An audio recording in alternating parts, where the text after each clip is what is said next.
રાજ્યની અંદર વરસાદનો વિલંબ થવાથી બિયારણ નાશ પામવા જઈ રહ્યું છે. વરસાદનું હજી કોઈ નિમિત્તના ઠેકાણા નથી. વર્તારા કરનારાઓએ મે, જૂન, જુલાઈના પ્રથમ વીકની અંદર સમગ્ર ગુજરાતમાં વાવણી થવાની છે તેવી જાહેરાત કરી હતી. તેનું કરોડભૂત થયું છે, બોગસ સાબિત થયા છે.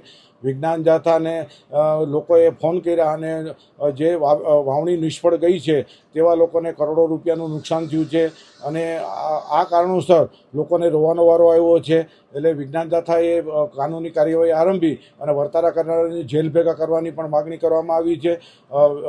મોસમ વિભાગ પાસે સાચું કે ખોટું પડે તેના કારણો દ્રશ્ય સાવી આપે છે, જ્યારે વર્તારા કરનારા પાસે કશું જ નથી.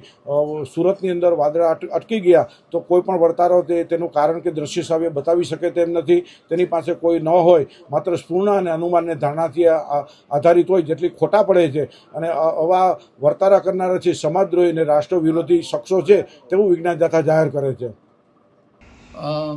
જાથાના કેટલાક નિવેદનો હજુ પણ આવે છે અને આ નિવેદનો લગભગ ઘણી વખત પરંપરાગત જ્ઞાનના કુઠારાઘાત છે, આપણા ઋષિમુનિયાના જ્ઞાનના કુઠારાઘાત છે. અને આ નિવેદનો જે છે એ યંત્રો નથી અત્યારે હાલ યંત્રોની જરૂર પણ નથી.